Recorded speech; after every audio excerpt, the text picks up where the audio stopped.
quanto mais produto o cliente usa da tua empresa, maior é a percepção de valor dele para com a sua empresa, né? Porque mais você resolve mais de um problema para ele, né? Então isso também melhora a retenção, porque o cliente, quando ele usa um produto só, eu posso trocar esse A por B aqui, beleza, mas às vezes ele usa 2, 3 produtos, então para ele sair tem que ser algo muito mais crítico para ele tomar a decisão de sair, né? Então você vê que além de você ter uma estratégia que te apoie no crescimento, ao mesmo tempo ela tem como se fosse um efeito colateral positivo, né? Que ela ajuda a melhorar a retenção, porque o cliente está usando mais produto, está tendo uma percepção de valor da tua empresa muito maior. Você resolve mais problemas na vida dele, faz ele ganhar mais dinheiro.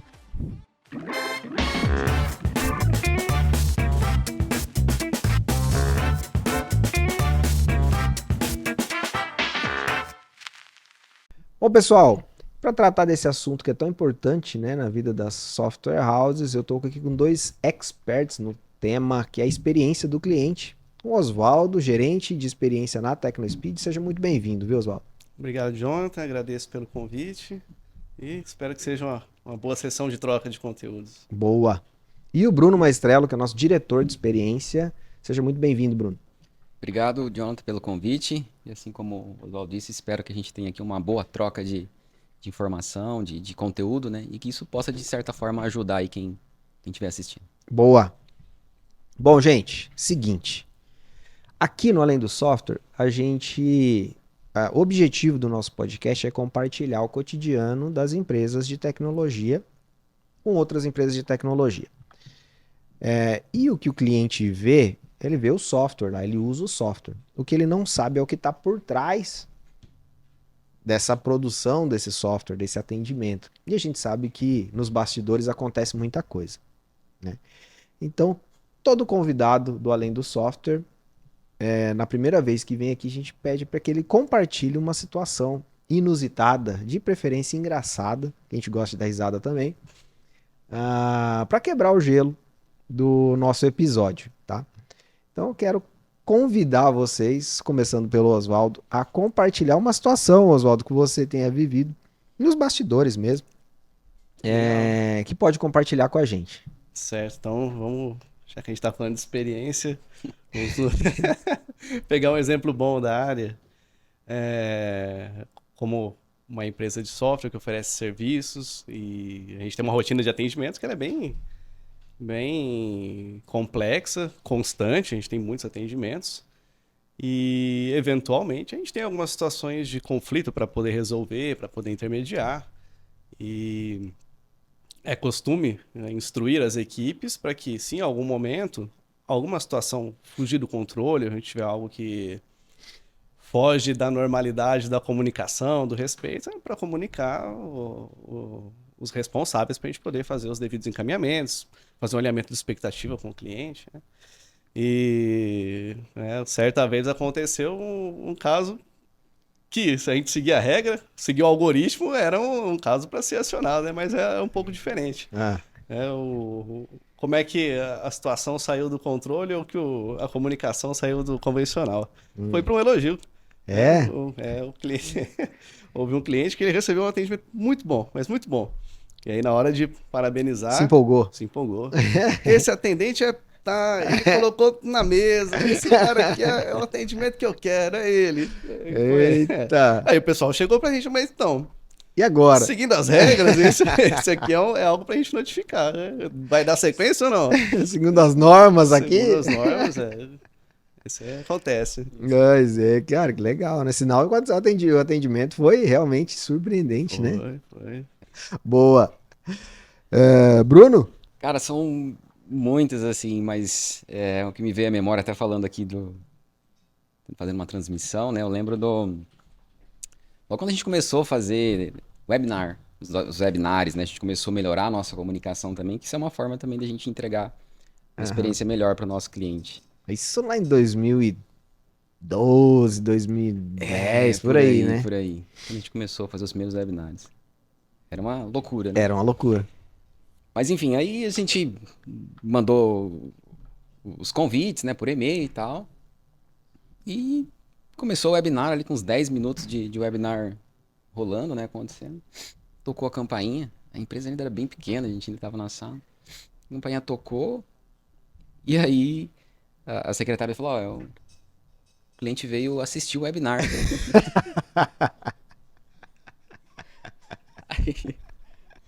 E assim, numa salinha apertada, cara, né, no começo, negócio bem improvisado mesmo, né? E ele falou, não, mas Eu me inscrevi. Onde? Eu me inscrevi, eu vim participar. não tem como, né? Mas aí, fazer o que o cliente já tava lá, né? Ele falou, não, então... Aí aquela salinha apertada ficou mais apertada ainda, né? O cliente ficou ali, acompanhou Toda a transmissão. toda a transmissão.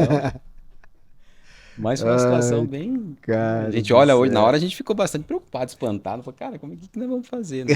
Mas no fim Se deu, chegou um, será que vem outro? daqui a pouco bate mais um na porta. Vamos chegar mais? Você vê que interessante, né? Isso tem tudo a ver com o que a gente vai falar aqui, né? Que é a experiência do cliente. Às vezes a gente tem até um problema de comunicação com o cliente, porque eu lembro que, assim, pô, a gente vai fazer um webinar, você manda lá no e-mail, você vai se inscrever, vai ser um negócio online, né? Mas às vezes essa comunicação ela passa batida, né? O cliente só vê aqui que é um evento e tal, e nem se ligou que é online, né? E foi na sede da empresa, não tinha nem o endereço na divulgação do webinar.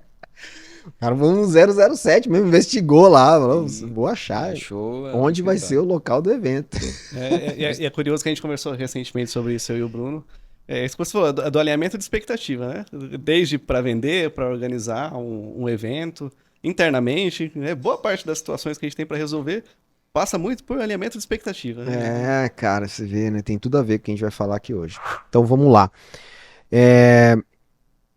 Oswaldo, por que a experiência do cliente ela ganhou tanta relevância nos últimos tempos, né? Por que a experiência do cliente hoje na prática mesmo, ela passou a ser essencial principalmente para empresas que trabalham com recorrência? Certo. Essa resposta ela passa pelo contexto de como a experiência do cliente passou a ser vista como uma estratégia empresarial. Né? Encurtando bem a história, para quem já teve algum contato com CS ou com experiência do cliente, talvez já tenha ouvido isso, mas no passado, os modelos de venda eles eram baseados numa venda unitária. Então, todo o esforço que a empresa fazia era tentando conquistar uma venda que seria muito grande. Então, o retorno financeiro para as empresas, ele era muito rápido. Ele era pontual, muito rápido. Então, assim, 90% talvez da receita que as empresas conquistavam, ela era no momento da venda e depois retornava pouco. Isso fazia o quê? Com que o cliente ele tinha que se adaptar a um software que era muito grande, que era muito caro, e para ele depois mudar, o que isso interferiria para quem está vendendo? Ele já assumiu todo o risco. Exatamente. Então, para quem vendeu, ele já executou a venda que ele queria, né? Não só para softwares muito grandes, mas tinha software de caixinha também, né? Exato, serve também. Ela comprava uma caixinha ali, instalava e era aquilo que ele pagava, né? Não ficava pagando por mês. Sim, exatamente. E aí quando a gente tem o advento da nuvem, a possibilidade de ter o software em nuvem, de alugar o software, não mais transferir algo que precisava de uma infraestrutura grande, parruda, mas agora você tem acesso a ele online, isso roda em uma outra infraestrutura que não a sua, e isso trouxe um poder de decisão e de escolha muito grande para os clientes, ao passo que ele consegue de um mês para o outro, decidir que aquele software que ele está usando não atende mais às necessidades dele, seja por requisitos, seja por qualidade, ou qualquer coisa desse tipo, e ele consegue trocar, e ir para outro fornecedor. Então, dentro desse contexto de poder nas mãos do cliente e de necessidade de ter algo acessível, se a empresa não faz com que o cliente continue cliente, ela perde receita. A gente passa para esse sistema de recorrência. Então, diferente lá de trás, onde executava o valor da venda de uma só vez, agora o cliente ele já entra com uma dívida, ele entra com o CAC para ser pago, para depois de tantos meses ele trazer algum retorno para a empresa.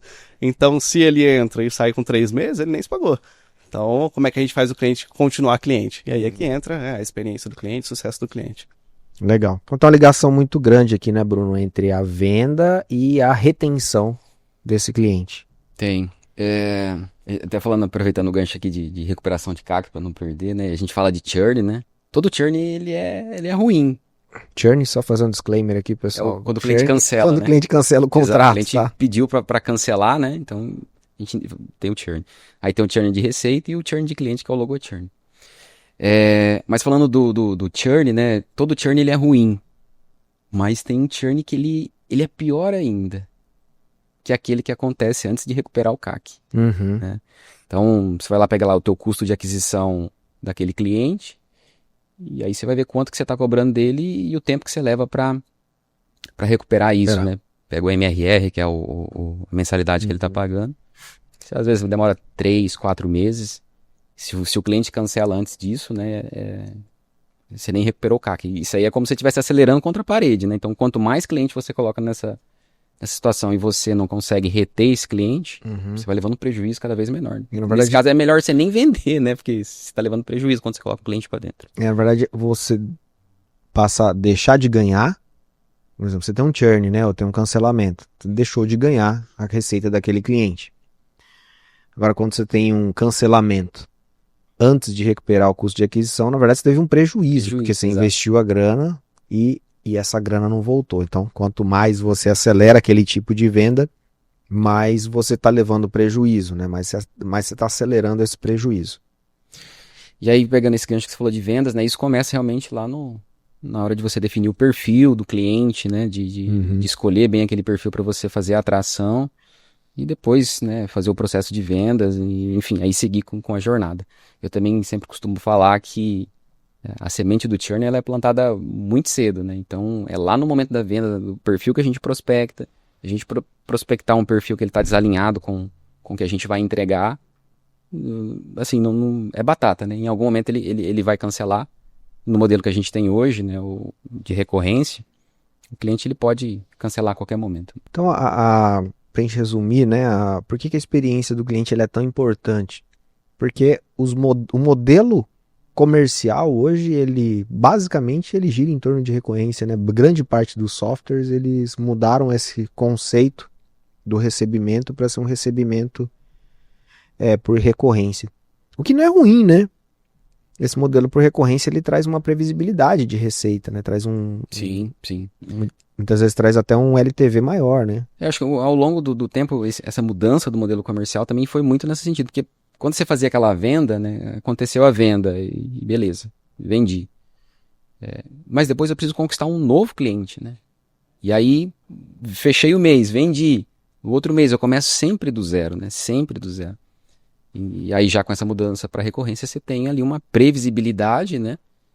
De uma receita. Aí que entra o cuidado com o cliente na jornada para que você faça dessa previsibilidade de fato uma execução. Se confirme aquela receita, né? E aí, então, é importante ele ter uma boa experiência na jornada, não só com o produto, é isso, né, Oswaldo? Exato, porque a ideia é que ele continue cliente durante um longo espaço de tempo. E aí a jornada ela vai desde a atração, né, como o marketing pescou esse cliente no mercado, o como o nosso comercial se comunicou, as expectativas que foram plantadas, o como a nossa área de onboarding fez as introduções necessárias para utilizar o software, que muitas vezes é complexo, que não é só você sentar na frente do computador e pegar 2 ou 3 ferramentas vai fazer funcionar em alguma questão de minutos. O software muitas vezes é complexo. E tem a relação de sustentação, né? Os desafios que eles surgem conforme o nosso cliente tem novos clientes, tem novos cenários de utilização, conforme interferências externas também impõem algumas mudanças, como reforma tributária, por exemplo. Então, de novo, falando do modelo anterior, onde o pós-vendas praticamente não existia, imagina só como era a experiência do usuário lá atrás, depois que ele comprava e ficava com a bucha na mão. Agora a gente tem essa responsabilidade de fazer com que as coisas continuem caminhando para o cliente, porque a venda é só um pequeno pedaço dessa jornada que tem que seguir depois durante muito tempo. Legal. Bom, pegando esse gancho da jornada do cliente, né? Como é que vocês...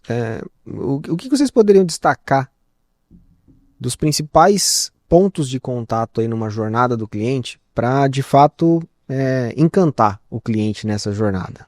A gente estava falando, a jornada ela é bem extensa, né? E ela tem um começo e ela só vai ter fim quando o cliente acaba saindo, né? Mas cada cada jornada dessas, a gente precisa ter uma atenção diferente para cada fase dessa jornada, né? A gente está falando de começar prospectando o cliente certo, né? Ter uma transição muito alinhada do time de vendas para o time de onboarding, e depois do time de onboarding, do time que vai garantir que o cliente faça o rollout, né, daquela solução e comece a rentabilizar de fato o produto que ele contratou, né? Porque se ele não tiver esse retorno daquele investimento, ele não vai manter aquele serviço, né? Uhum. Então, assim, toda a fase ela é muito crítica. E a gente veio aprendendo isso ao longo do tempo. A gente começou trabalhando muito no onboarding, né? Porque antes a maioria dos cancelamentos por experiência era o cliente cancelou porque ele não conseguiu integrar, não conseguiu usar. Então o nosso foco foi ali, né? Falou, vamos apoiar o cliente, né? Então saiu da venda, vamos estruturar isso aqui de forma muito bem feita. E a gente fez isso. E aí superamos esse desafio, e aí apareceu um outro desafio. O cliente, ele integrou, mas ele não fez o rollout, né? Ele encontrou alguma dificuldade na fase de ongoing, que a gente fala, que é a hora que ele está fazendo esse rollout dentro da base dele, que impediu ele de seguir, né, nessa jornada. Então, cada fase a gente tem que ter um olhar específico, né? Assim, tem uns pontos chaves que a gente precisa monitorar, mas assim, a gente precisa cobrir essas principais fases para a gente garantir que o cliente tenha uma boa experiência, né? E a gente faça retenção. Legal. Tem uma lógica que eu gosto de usar bastante, que ela faz muito sentido para mim, que a jornada do cliente, concordando com o Bruno, que tem a sua importância em cada uma das etapas, e você fazer certo ou errado, ou acertar ou errar em cada uma dessas etapas, ele tem uma consequência diferente. Mas fazendo essa analogia com a gestão de projetos, quanto mais na fase inicial de um projeto, quanto mais nas etapas iniciais a gente corrige um problema, menor o valor que a gente vai investir para resolver isso no final das contas. Uhum. Então, se a gente está numa fase conceitual, está elaborando um projeto, a gente encontrar o que precisa ser resolvido, a gente vai lá, faz a adaptação, depois lá na frente, quando já está tudo feito, você não tem que mexer nada muito grande. E nem com a jornada do cliente. Ela começa por essa prospecção. E o fato de a gente vender para o cliente certo, ele é um ponto crucial. Porque depois é possível fazer dar certo? Até é. Mas é mais caro. Né? Mas é mais caro, é dolorido, né? Uhum. Gera bastante conflito internamente, gera conflito com o cliente, gera ali alguns efeitos de segunda ordem de percepção dele com a empresa. Uhum. Porque às vezes a gente está tentando encaixar o triângulo no quadrado, né? E ele não vai encaixar. E aí a gente fica tentando fazer dar certo, né? Porque a venda aconteceu. Uhum. A gente se comprometeu, e o cliente também, né? Ele tem as expectativas. Aí depois, obviamente, entrou, a gente faz o possível e impossível para dar certo. A gente movimenta muita coisa, mas é um ponto muito interessante, porque ele é muito no início da jornada e ele pode ditar muito sobre o quanto vai ser positivo ou quanto vai ser difícil. Vamos trazer isso para termos práticos, Oswaldo, você está dizendo. Então vamos pegando o gancho com o que o Bruno falou. Fazer a venda certa para o cliente. Então imagina que, sei lá, o cara foi, o cliente ele foi pescado ali na internet por um criativo de uma campanha. Emita a nota em 30 segundos. Aí ele bate lá no vendedor, caiu lá. O vendedor, eu quero emitir nota em 30 segundos. O vendedor, não, beleza, você consegue, né? Porque ele tá olhando ali o produto. Tá olhando ele falou assim, é possível fazer, né? Sim. Se foi garganteado, é possível fazer. E aí o vendedor, pau! O interesse dele é vender, né? Tá ali para vender. E aí ele chega lá no onboarding, vamos dizer assim, não, na implantação. E aí o cara do onboarding fala, veja bem, para você emitir nota com 30 segundos, você tem que estar com o certificado tal, você tem que estar com o teu software já preparado para gerar as informações, você tem que estar não sei o que. E aí pode haver uma quebra de expectativa, porque ele começou uma jornada num anúncio e a hora que chegou lá, ele falou, peraí, não é bem assim, você tem que estar com isso. Eu não sei se eu dei o melhor exemplo, e consertar isso, talvez ali no ponto comercial, ou talvez até na peça de marketing, poderia ser, olha, imita em 30 segundos, a partir de 30 segundos, né, para dar essa conotação Exato. de que tal, ou o vendedor ter um checklist, é isso que você está dizendo. Se essa expectativa já fosse alinhada ali, talvez o cliente não teria uma frustração lá na hora que ele chegou lá no onboarding, que é, vamos dizer assim, quando a gente fala de experiência, né, a gente está falando de toda a jornada, mas me parece que existe uma confusão entre experiência e suporte. Uhum. Então assim, tô mandando lá para o suporte resolve, eu tô mandando lá para implantação resolve. E tem coisa que é difícil de resolver, porque você vai falar para o cliente, não é bem assim. Né? E aí já vai quebrar essa expectativa. É possível de contornar? Se o cliente tiver tempo, né, tal, de fazer a coisa, beleza. Mas pode ser bem custoso. doloroso ali, né, nessa fase. Em todos os sentidos, né? Mas assim, quando a gente fala do custo, esse tipo de perfil, ele vai dar mais suporte. Né? Então, por isso que a gente fala que ele vai custar mais. Né? Ele vai ser um cliente que vai estar sempre se frustrando porque não é bem aquilo que ele precisava, mas de alguma forma a gente foi encaixando, foi ajudando ele foi seguindo na jornada. Né? Mas ele é custoso e, assim, em algum momento ele vai acabar saindo. Mas até ele sair, né, passa por esse processo. E a gente falando aqui da importância desse cuidado em cada uma das etapas, né? Do que a gente olha, né? É importante também frisar como essas etapas, né? Elas se retroalimentam no que a gente fala de melhoria contínua. Então, se aconteceu essa situação de entrar um cliente com um perfil X, né? Enfim, foi lá para o onboard, a gente fez, né? E aconteceu, mas, cara, isso aqui não é o perfil ideal, a gente não pode, né, trabalhar dessa forma. Então, essas etapas, essas áreas, elas precisam se conversar para ir rodando a melhoria contínua e a gente ajustando para que a gente evite de... Não entre mais né? Fique tumultuando ali o departamento.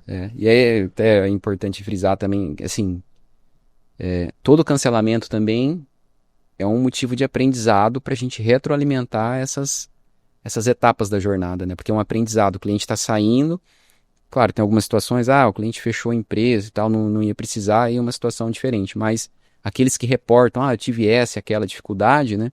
Também serve de insumo para a gente vir trabalhando dentro dessa jornada e ajustando esses pontos para que essa jornada fique cada vez mais fluida, com menos ruído na experiência do cliente e aí entregando, né, realmente, e reduzindo aí, aumentando o tempo médio de vida dele dentro da empresa. Muito bom.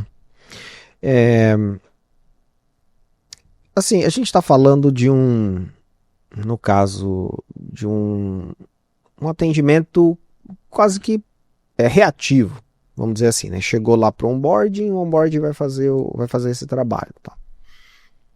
Como que vocês veem que o CS poderia ser proativo? O PDCA é uma dessas formas, tá chegando coisa aqui, então você dispara lá para outro departamento, fala, a gente precisa acertar isso aqui. Mas que outras formas, na prática, vocês podem ver que esse onboarding pode ser mais proativo? A experiência, assim, o CS mesmo, ele precisa trabalhar de forma proativa. Né?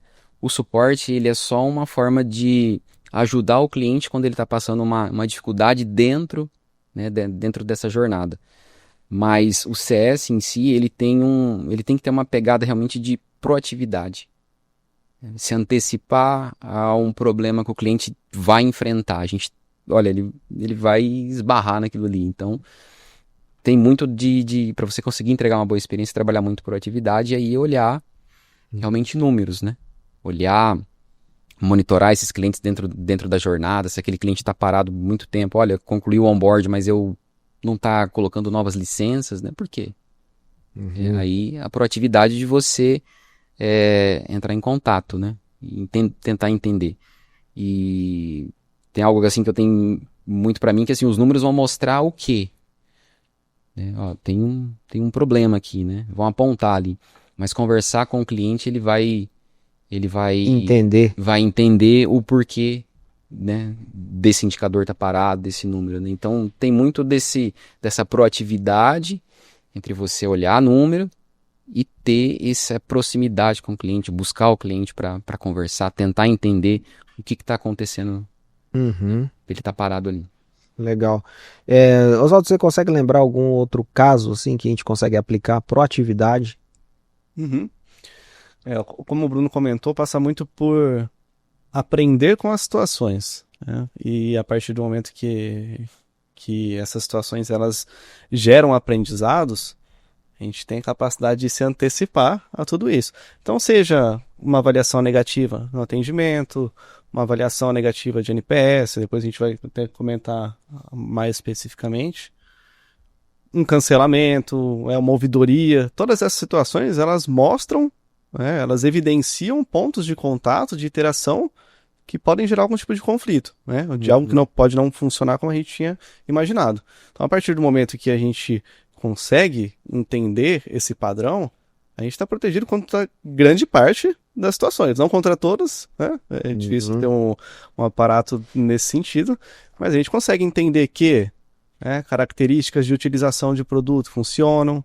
Então, se eu tenho um determinado período sem fazer emissão, sem ativar novas licenças, sem acessar o atendimento, se eu tenho um número X de atrasos de faturas nos últimos 6 meses, né, se eu tenho uma taxa de CSAT abaixo de 90, abaixo de 80, já é um ponto de atenção. Então, são situações que a gente vai calibrando para a nossa rotina. Eu acho que diferentes negócios com diferentes nichos de clientes, eles vão ter essas características com a necessidade de serem calibradas ali para os números que fazem sentido para eles, mas esses são itens assim que corriqueiramente eles demonstram a necessidade de atuação da nossa parte. E aí, a gente pode ser reativo, aguardar o cliente manifestar ou materializar aquilo que está tirando ele da normalidade, ou a gente pode ser proativo, como o Bruno falou, que é o que a gente busca. Né? Dar um passo adiante antes do cliente se manifestar, às vezes antes dele mesmo perceber que ele está tendo uma dificuldade rotineira, persistente com um produto ou na interação com a equipe. Então isso vai desencadear treinamento coletivo com as equipes, um re-onboarding, retreinar, fazer uma leitura do cenário de utilização daquele cliente para um determinado software, e aí a gente vai analisar, esse fluxo que foi implementado é o correto? Ele era, agora não é mais, ok, vamos levar para o que é correto. Eu me lembro de uma situação que a gente viveu na Tecno há um bom tempo atrás, relacionado aos atendimentos com certificado digital. Tem tudo a ver, acho que vocês estão falando, de ter métricas, né, que consigam dar luz a essa proatividade, né? E a gente vivia ali bastante tempo conviveu bastante tempo com esse problema de certificado digital, porque era o nosso calcanhar, porque todo mundo para emitir nota precisa de um certificado digital. Certificado vencido, modelo de certificado, estrutura de certificado A3, aqueles pendrivezinho, token, cartão muito que não funcionava. Cara, dava muito pau, né? E eu lembro de uma época que a gente falou, cara, isso aqui é insustentável, porque a métrica que a gente tinha era que 40% do nosso suporte era de certificado digital. Meu Deus, como é que a gente resolve isso, né? E esse foi um dos motivos que a gente buscou uma parceria de certificação digital. Inclusive vou pedir pro pessoal deixar aí o contato pessoal do TechnoSign. Hoje a gente tem uma parceria que permite as software houses indicarem para os seus clientes uma padronização, né, com certificado acessível, e além disso pode ser uma fonte de receita para a software house também, né? Mas o fato, cara, é que esse número evidenciou pra gente que a gente precisava se movimentar, porque isso estava gerando um custo de atendimento muito alto. Então, você vê como a experiência do cliente ali, você acha que o cliente, a software house gostava também de ficar tendo aquele suporte, né? Aquela bucha ali? Ninguém gosta de ficar buscando atendimento, né? Então, e foi algo que foi muito acertado. Eu não sei a métrica que a gente tem atualmente, mas eu sei que pelo menos eu não recebo mais reclamações de certificado digital com esse nível de atendimento. Né? Então você vê que ter ter métricas que realmente conseguem nos dar esse feedback, né, ajuda a gente a reduzir até o nosso custo de trabalho ali, porque ele fica infernizando a minha vida, tanto do cliente que não quer passar por aquilo, mas também do atendimento, né? Sim, sim. E a gente falando de proatividade, até citar um exemplo, assim, a gente monitora os clientes que dão mais atendimento. Então a gente tem lá os top 10 em horas. E a gente sabe, né, que se o cliente está tendo muito atendimento, isso está comprometendo a experiência dele. Então a gente olha esse número, monitora e frequentemente a gente convida esses clientes para fazer um treinamento. A gente, né, olha, vamos treinar a sua equipe, vamos treinar seu time, né, tentar entender o que está acontecendo ali mais uma vez. Né, os números mostram o que está acontecendo. Né, conversar com o cliente a gente vai conseguir entender por que aquilo está acontecendo. Então é o lance da proatividade que a gente estava falando. Né? A gente olha número e se aproxima do cliente e desdobra uma ação. Se a gente diminui a quantidade, as horas de atendimento dele, a gente está reduzindo o custo, né? Uma curiosidade sobre essa parte do top 10 de clientes com mais horas em atendimento, né? Durante algum tempo, a gente verificava dentro da equipe de atendimento um certo olhar já pré-definido para clientes novos dão mais atendimento, né? O cliente antigo, que já tem uma integração mais consolidada, já testou mais cenários, já pisou em várias pedras, ele já está andando no asfalto agora. Mas tem um ponto que ele é muito interessante, que é essas equipes, elas se renovam com o tempo. Então, ele tem uma curva, né? O cliente entra, ele vai gerando experiência, gera experiência, ele atinge um ponto ótimo de utilização, e depois desse ponto ele começa a reduzir, porque o pessoal que participou da integração, que aprendeu a utilizar, que fez aquela aproximação com o onboarding, eles já não fazem mais parte da equipe. Aí depois você tem que refazer esse onboarding, retreinar as pessoas. E é algo que muitas vezes passa batido, mas você vai aprendendo ali com os dados. Isso acontece rotineiramente. Não... É muito comum. É muito comum. Eu acho que essa é uma vantagem da terceirização desses tipos de serviço, né? Porque você tem essa confiança no parceiro, né? Na Tecnospeed ali, que troquei meu funcionário, beleza, fica tranquilo, manda pra cá que a gente vai te apoiar de novo nesse treinamento, né? É bem apontado, Oswaldo, acho que é bem pertinente. Agora, assim, a gente está falando de retenção, né, de onboarding como um custo, desse processo da experiência. Mas o que eu falei no começo é que a experiência ela tem um outro viés também, que é o viés de ser uma alavanca de crescimento. Queria que vocês falassem um pouco sobre isso, né? Como é que vocês veem e quais as estratégias estão no meio, emaranhadas, né, nessa estratégia de crescimento? É o que a gente estava até comentando da mudança dos modelos, né? E as empresas começaram a entender também, aquelas que sacaram logo no começo, que você investir na experiência do cliente vai além de reter o cliente, né, mas que se tornasse um drive realmente de crescimento. De crescimento porque se você retém o cliente por mais tempo, você está aumentando o LTV do cliente, né? Ele vai te pagar mais ao longo do tempo. Mas o outro ponto que é bastante importante é que o cliente satisfeito, aquele que é um cliente promotor que a gente fala, ele está mais apto a contratar mais produto, a gastar mais com você. Isso é fato. E outra coisa também que é importante frisar é que vender para quem já é cliente é muito mais fácil do que você conquistar um novo cliente. Sim. Né? Falo um pouco que a gente comentou há pouco, né? Todo mês você tinha que ficar lá trazendo cliente novo, né? Então as empresas começaram a entender que a experiência do cliente, além de ter esse papel muito importante de fazer a retenção, é que ele virou um drive realmente de crescimento nas empresas, né? De conseguir deixar esse cliente satisfeito, resolver esses problemas, deixar ele satisfeito e ao ponto dele poder contratar mais e comprar mais. Ninguém que está insatisfeito vai querer gastar mais com aquela mesma empresa, né? Se a gente teve uma má experiência com alguma empresa ou com algum estabelecimento, dificilmente você você volta, né? Pelo contrário, sai falando mal para outras pessoas não contratarem. E aí você Efeito falou contrário. de outro ponto, né? Que o cliente satisfeito, ele fica mais tempo com você, gasta mais com você e ele indica também. Uhum. Né?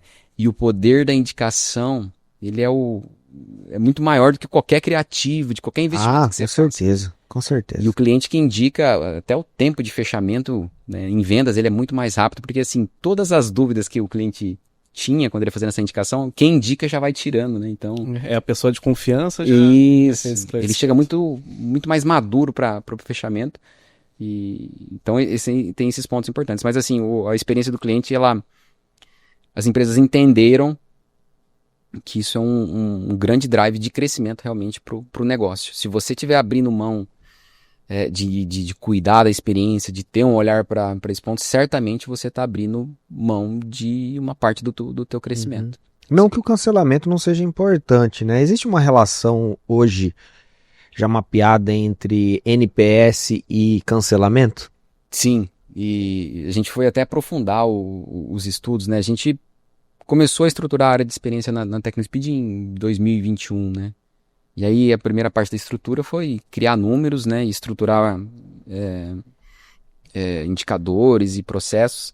E um dos primeiros processos que a gente começou a trabalhar foi realmente na aplicação do NPS, né? Que é uma pesquisa bastante conhecida, que busca entender qual que é a lealdade dos teus clientes da base, né? Com a tua empresa. Enfim, de lá para cá a gente fez uma série de iniciativas de trabalho, né? E de 2022 para 2024, quando a gente começou em 2022, a gente tinha um NPS de 32.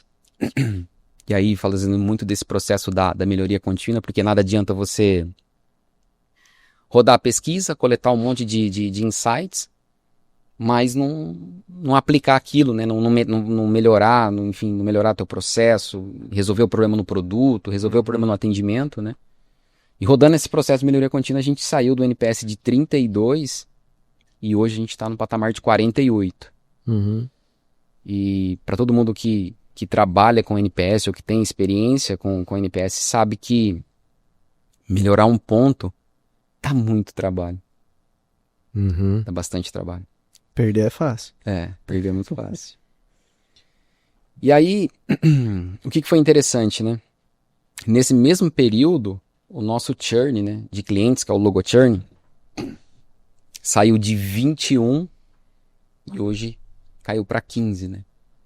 E aí a gente começou a estabelecer algumas relações, né? Então, hoje, é até interessante quando eu plotei isso num gráfico, né, enquanto o NPS sobe, o churn ele diminui. Uhum. E na nossa experiência, para cada um ponto no NPS que a gente melhorava, a gente reduzia 0,39 no churn de clientes, né? Para arredondar 0,4. Uhum. E aí eu até aprofundei um pouco essa análise, né? Cheguei em qual que seria esse impacto no churn financeiro, né? Que a gente está falando do logo churn, mas aí o próximo passo é você dar um viés financeiro pro logo churn. Enfim, para não entrar muito no estudo aqui, né? Mas os números mostram que de 2022 até 2024, nós, com esse trabalho e melhorar o NPS, nós deixamos de perder 5,4 milhões em cancelamentos. É bem expressivo, né? Eu queria pegar esse gancho, né? Porque quando a gente fala de crescimento, a gente está falando do quê? Você deixar de perder, porque você tem uma receita recorrente, vai colocando o cliente ali todo mês, né? Então você vai aumentando esse volume da receita recorrente. Tem 10 de receita corrente, vende mais alguns tantos ali, mês que vem você tem 20, no outro mês você tem 30, e você vai nesse cumulativo, né? Só que você tem as perdas, que são o churn. Então, o furo no balde que a gente fala. O que você está dizendo, Bruno, é que o NPS ele consegue ser preditivo em relação a esse churn. Então, antes de perder, eu já consigo ter um indicador que levanta a bandeirinha ali e fala assim, opa, peraí, vai dar problema aqui. E aí, realmente consegue ter uma ação proativa, né? Para evitar aquele cancelamento, não deixar esse furo, né, vazar ali a receita do cliente. É isso que eu tô entendendo Isso. dessa conversa, né? Exatamente. Então, durante toda essa estruturação, né, da receita recorrente, então a experiência ela vai se posicionando no sentido de não deixar vazar. Voltando agora ao aspecto que você também comentou, né, de vender para o mesmo cliente é mais fácil, e a gente tem inclusive algumas empresas que rodam sobre metodologias, por exemplo, de Product-Led Growth. O que ele faz? Né? Ele entrega uma pequena feature. Modularizado, né? Ele entrega uma pequena feature ali de uma maneira viral, onde o custo de aquisição é extremamente baixo. Enfim, então o cliente já conectou ali, ou seja, ele teve um CAC baixíssimo. Conectei e comecei a usar. E aí, a partir dali, eu começo a vender outras coisas para esse cliente. E aí sim eu vou aumentando a minha receita com esse cliente. Essa é uma metodologia muito, muito conhecida, muito disseminada. Mas a gente sabe que numa venda consultiva também existem as possibilidades de fazer esse aumento de receita, né? Tanto upsell quanto cross-sell, se você tiver mais de uma unidade. Queria entender de vocês, né, Oswaldo, como é que nesse caso a gente posiciona a experiência do cliente para também atuar nessa frente de não só não deixar vazar ali a receita, mas também aumentar o ticket médio desse cliente. Uhum. O Bruno comentou da gente começar a estruturação da experiência em 2021, indo para uma área dentro da experiência, o CS, a gente começou lá em 2018. E aí tem um livro que é bem clássico para quem já começou a estudar por conta do CS, que é o do Lincoln Murphy, né, das empresas de sucesso. E lá ele falava, né, os clientes de sucesso fazem duas coisas, eles continuam clientes e compram mais. Uma frase de efeito e que ela é muito verdadeira. E até incorporar essa cultura de gerar receita dentro do CS é também um desafio, porque via de regra a gente traz pessoas de relacionamento com o cliente, que vão se desenvolvendo na carreira, que vão treinando as suas habilidades, e elas vão para essa carreira de CSM, de SM, vão trabalhar com a área de experiência. E a gente acaba tendo uma visão, né, muitas vezes, viciada de somente zelar pela retenção. Então, o cliente não pode cancelar, a gente tem que resolver esse conflito, tem que melhorar as condições para ele, isso não pode voltar a acontecer, etc. E de uns 2 anos para cá, mais ou menos, a gente tentou abrir mais o leque de atuação, né? Primeiro começando pelo aculturamento, de trazer essa visão de que a experiência ela precisa desenvolver a receita também, que ela é uma consequência da gente fazer esse cliente permanecer com a nossa carteira. E dentro das ações dos CSMs, a gente tem uma atividade que é muito importante, que é a de cobertura de carteira, né? Ela acaba sendo a espinha dorsal da atuação do CS, que é esse nosso papel que atua dentro dessa área, e ele atua na análise estatística do uso do cliente, das iterações, do engajamento dele, e conforme eu falei lá atrás, a gente aprender com os padrões, a gente sabe que em determinados momentos da jornada, especialmente quando ele termina de fazer o rollout, quando ele consegue com sucesso, quando o tempo é curto, então isso é muito bom. Quando o tempo de onboarding, de rollout desse cliente é curto, a sensação dele de satisfação é muito maior. Então ele está muito mais apto a ouvir mais sobre novos produtos da nossa empresa, porque ele conseguiu entender o valor que isso gera. No último ano, a gente conseguiu gerar através de indicações e de fechamentos por parte do nosso time de CS, que não é um time especializado em vendas, mais de R$500 mil em vendas ao longo de 2024. Então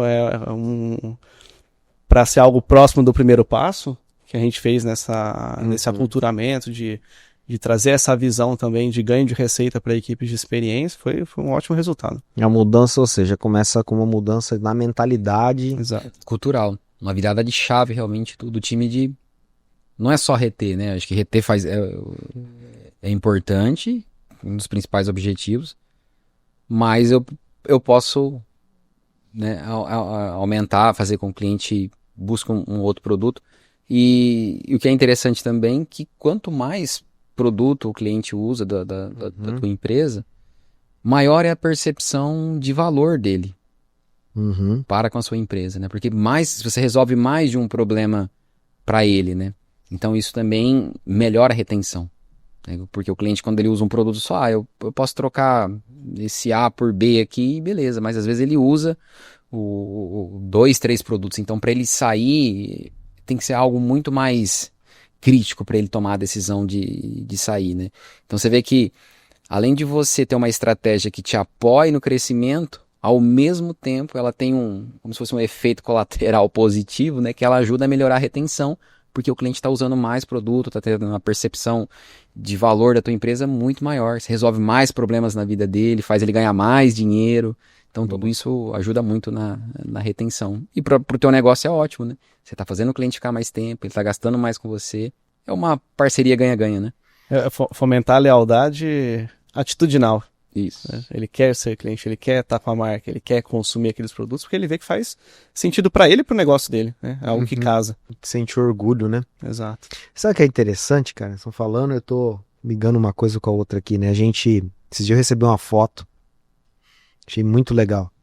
Uma foto de um parceiro nosso de negócio, né, da TecnoSpeed, foi visitar um cliente da TecnoSpeed. E ele chegou lá na sede do cliente, está conversando com o cliente e viu lá o troféuzinho que o cliente recebeu ali, que é uma iniciativa nossa, né? O Prêmio TecnoSpeed. Prêmio TecnoSpeed, que faz parte dessa estrutura de experiência, né, e reconhecimento do cliente também. E o cliente é orgulhoso, né? Ostentando ali o troféu e tal. Então você vê que ele virou um advogado ali, realmente, um promotor, né, da marca. E esse parceiro de negócio mandou mensagem, falou, cara, pô, fulano de tal fala muito bem de vocês, né? E não é o único, eu vejo outros fazendo a mesma coisa, mas esse aqui tava com o troféuzinho lá e tava... Pô, ele conquistou aquilo, né? Eu gostaria que vocês falassem de exemplos ou de iniciativas que são possíveis, né, da Software House fazer. Eu sei que essa é uma delas, né, por exemplo, reconhecer o cliente pela performance dele dentro da empresa, mas que outras iniciativas podem ser aplicadas de maneira prática para conseguir ter clientes promotores. Enquanto o Bruno falava do NPS, eu fiquei pensando, à medida que a gente conseguiu elevar o NPS, reduzir o churn, né, melhoraram outros indicadores, né? Mas não é o fato de elevar o NPS, né? É o que a gente fez para elevar o NPS. Ah, entendi. Então, tipo uma causa e efeito, né? Exatamente, exato. Então, dentro desse contexto, de novo, aprender com o que a gente recebe de informação. Então, os nossos clientes, eles trazem essas informações a todo momento, né? No atendimento, assim como você comentou há pouco na grande incidência no passado de atendimentos por certificado digital. Hoje existem outros problemas que estão lá nas cabeças como aquilo que precisa ser tratado. Então, motivos de atendimento, que é algo que o cliente não necessariamente nos aponta como algo que a gente precisa resolver, mas ele está vindo com esse assunto. Então, a gente precisa ler também as situações, né? A gente tem os apontamentos que os nossos clientes trazem durante as avaliações de NPS, de CSAT, que são pesquisas de satisfação, né, que a gente oferece para os nossos clientes. E aí a gente já fez mudanças estratégicas, né, Bruno, de quantidade de consultores técnicos disponíveis conforme faixa de horário.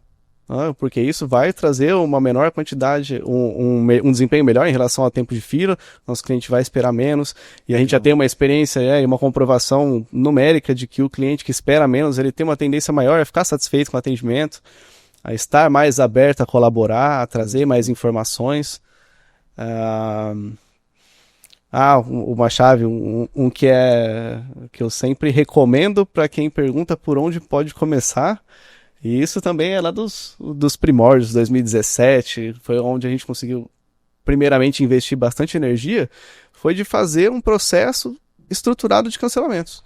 Já é um, né? Ponto. Legal. A gente vai passar pelos primeiros passos aqui, acho que algumas dicas, mas eu achei bem pertinente a tua reflexão, né? Não basta só você querer trabalhar e convencer o cliente na marra a ser um promotor, você tem que resolver a causa para que ele se torne um promotor, né? Tipo assim, cara, se você melhorar a experiência dele com o produto, automaticamente ele vai virar um promotor, né? Então tem que resolver o problema e não assim, dar uma maquiagem, né? Vamos dizer assim, no número. Existe uma definição dentro da pesquisa de NPS que ela diz que qual é o tempo ideal entre pesquisas? O tempo ideal é o tempo necessário para você receber a pesquisa, entender o que o cliente apontou, aplicar melhorias e o cliente perceber essas melhorias. Ah, legal. Então, se você não aplica nada, não e já quer cobrar de novo, o certo era nem mandar outra pesquisa de NPS. Não vai mudar em nada, né? Na verdade, você vai reforçar. Exato. Mas só para reforçar esse ponto, né, o que a gente fala de fechamento de loop dentro da pesquisa do NPS, né, você recebeu um feedback, você precisa trabalhar esse feedback, né, como que eu vou resolver, né, para realmente tirar aquele obstáculo do cliente para que ele se sinta satisfeito e ele não passe mais por aquele mesmo problema, né. Então esse é o fechamento de loop, e essa escuta, esses rituais de escuta, né, no cancelamento, no atendimento, eles precisam ser constantes, né. Você tem que estar ali sempre monitorando, pegando esses feedbacks e trabalhando as melhorias. Então, antes de você começar assim, pensar em projetos grandes, alguma coisa de melhorar, você olhar, né, realmente para esses feedbacks, entender dentro dessa jornada que você tem aí, onde os clientes mais se frustram, e começar pequeno, né, tentando ir ajustando esses pontos, aí você vai começando já a ter, o cliente vai começando a ver essas melhorias, né? Vai mudando um pouco essa percepção e, consequentemente, vai se tornando um cliente mais satisfeito, né? Legal. E como que vocês veem? A gente falou muito sobre análise de dados, né, da análise da informação do cliente. E não dá pra gente ignorar que a inteligência artificial traz um outro nível de ferramental. Como é que vocês veem esse desafio da aplicação da inteligência artificial para esse cenário específico? Tanto aumentar a receita quanto reduzir cancelamento? Assim, a gente tem uma série de iniciativas, tem hora que a gente fica bastante ansioso, né, de fazer muitas coisas, né? Eu ia, só para deixar um pouco mais claro, que assim, porque a gente já tem diversas experiências com outras ferramentas que às vezes deixam o cliente mais frustrado. Ao invés de melhorar a experiência, faz uma pioria ali. Eu falava muito antes da inteligência artificial, tinha muito do chatbot, né? Mas tinha aquele que o pessoal apelidava de chatbot, né? Exatamente. Fica cara, ali num loop, né? Não resolve, ele não consegue falar com a atendente, não resolve ao mesmo tempo, enfim, é transtorno, né? Mas enfim, só para dar esse contexto aqui, né? E eu acho que esse é um grande desafio, né? Sim, sim. Mas assim, falando de analisar números, né? Hoje a gente usa bastante inteligência artificial para analisar, por exemplo, a nossa pesquisa de NPS, que antes a gente ficava, né, a gente olhava de forma manual mesmo, resposta por resposta, né? Criava um ticket, passava para outro departamento para trabalhar essa melhoria. Hoje a gente usa inteligência artificial e assim... E são milhares de respostas. São milhares de respostas, né? Dá pra fazer análise de sentimento, né? Exato. Que é difícil você ter um colaborador para fazer. Mas a velocidade que nós ganhamos entre o cliente responder, a gente entender o que está acontecendo e trabalhar uma melhoria, cara, isso acelerou muito, muito, né? Porque às vezes, quando você faz uma pesquisa, geralmente você recebe uma centena de respostas, assim, numa tarde, né? E aí até você passar tudo isso para entender, né? Agora com a inteligência artificial, cara, é muito mais rápido, né? Então potencializa demais você conseguir acelerar esses ajustes na jornada, né? Às vezes não é aplicando direto na cara com o cliente ali, né? Aplicando no back office aqui. Hoje, assim, a gente usa de forma usa bem, assim, a inteligência artificial mais no back-end mesmo, como ferramentas de apoio, né? Tanto para essas partes de analisar dados, fazer projeções de churn, entender alguns clientes que podem estar insatisfeitos ou que vão começar a estar insatisfeitos. Então, hoje a gente usa mais, né, como uma ferramenta de apoio também para o nosso consultor técnico, né? Às vezes ele se depara com um atendimento que, assim, não acontece com frequência, mas é algo bem, bem complexo que em algum momento a gente resolveu. Mas isso, sei lá, 1, 2 anos, né? Uhum. Então, a gente criou uma ferramenta que ele colocando ali o erro, rapidamente ele vai ter, olha, um histórico, ele puxa o histórico, foi assim que resolveu e tal, então vai ajudar. Boa. Mas, assim, é uma questão de tempo, né? Sim. Para que o próximo passo seja colocar realmente esse atendimento, né? Colocar a IA para ajudar a gente a resolver parte desses atendimentos. Resolver esses atendimentos mais, que a gente fala de primeiro nível, né? E aí deixar a nossa equipe realmente para trabalhar casos mais complexos, né? Até pela satisfação deles. Você ficar lidando com dúvidas, assim, muito simples e todo dia aquela mesma dúvida, né? Então, eu acho que o próximo passo agora, falando de inteligência artificial que a gente já usa no back-end para fazer análise, é realmente dar esse próximo passo e colocar ela aí em contato com o cliente, né? Com bastante cuidado, mas para resolver esse tipo de atendimento de primeiro nível mais simples. Mas acho que já é uma boa dica, né? Às vezes a gente quer aplicar tudo ao mesmo tempo, né? Já, cara, se você começar pelo back-office ali, você já vai ganhar uma performance. E vou deixar uma dica aqui, né? O pessoal que participa da Masterclass, ou que vai participar da Masterclass, vai ser agendado ainda mais, vocês poderiam mostrar na prática como é que a gente faz essas análises ali, né? Pode ser com dados fictícios e tal, mas o pessoal conseguir aplicar na prática.